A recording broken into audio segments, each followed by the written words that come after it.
Shalom, selamat pagi Bapak Ibu Saudara-saudara yang dikasih oleh Tuhan Yesus Kristus.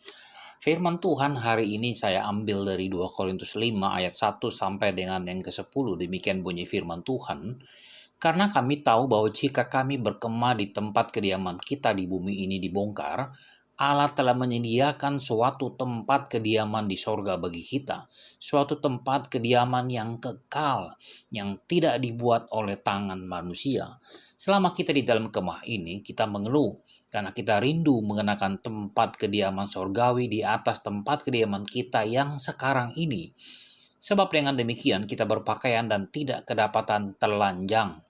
Sebab selama masih diam di dalam kemah, kita mengeluh oleh beratnya tekanan karena kita mau mengenakan pakaian yang baru itu tanpa menanggalkan yang lama, supaya yang fana itu ditelan oleh hidup. Tetapi Allah lah yang justru mempersiapkan kita untuk hal itu dan yang mengaruniakan roh kepada kita sebagai jaminan segala sesuatu yang telah disediakan bagi kita. Maka oleh karena itu hati kami senantiasa tabah, meskipun kami sadar bahwa selama kami mendiami tubuh ini, kami masih jauh dari Tuhan. Sebab hidup kami ini adalah hidup karena percaya, bukan karena melihat. Tetapi hati kami tabah dan terlebih suka kami beralih dari tubuh ini untuk menetap kepada Tuhan. Sebab itu juga kami berusaha, kami baik diam di dalam tubuh ini, maupun kami diam di luarnya, supaya kami berkenan kepadanya. Sebab kita semua harus menghadap tahta pengadilan Kristus, supaya setiap orang memperoleh apa yang patut diterimanya, sesuai dengan yang dilakukannya dalam hidupnya ini, baik ataupun jahat. Saudara yang dikasih oleh Tuhan Yesus Kristus, segala sesuatu yang ada di dunia ini tidak ada yang pasti, saudara. Dan tidak ada yang patut dibanggakan atau diharapkan oleh kita. Sebab segala sesuatu yang di bumi ini adalah penuh dengan kepalsuan dan kebohongan. Alkitab jelas menyatakan bahwa hidup di dunia ini sangat singkat dan keberadaan kita hanyalah sebagai pendatang atau perantau.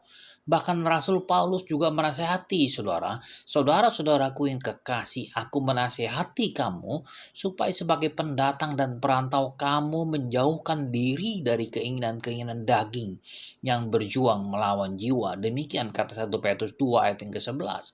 Sebab setiap orang akan menghadap tahta pengadilan dan mempertanggungjawabkan segala hal yang sudah diperbuat oleh kita selama kita hidup di dunia ini, saudara. Karena itu selama menjalani hidup di dunia ini, kita harus menunjukkan kualitas hidup yang berbeda.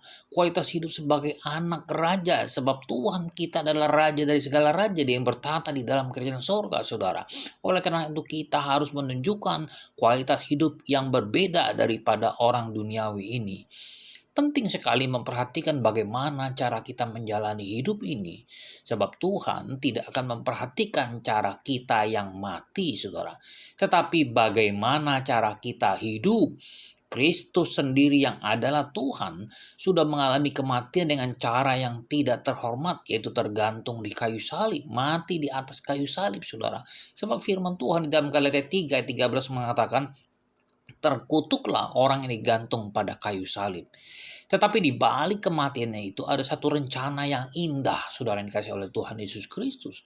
Cara kita menjalani hidup itulah yang terutama, sebab tidak satu pun yang akan terluputkan di mata Tuhan. Tuhan melihat segala sesuatunya. Seperti ada yang di dalam lagu sekolah minggu, mata Tuhan melihat baik yang baik atau yang jahat, saudara.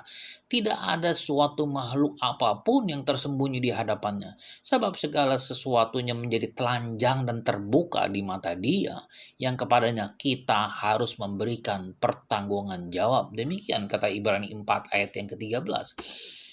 Saudara yang kasih oleh Tuhan Yesus Kristus, hidup di dunia itu begitu singkatnya, saudara. Firman Tuhan mengatakan umur kita 70, kalaupun lebih adalah anugerah daripada Tuhan.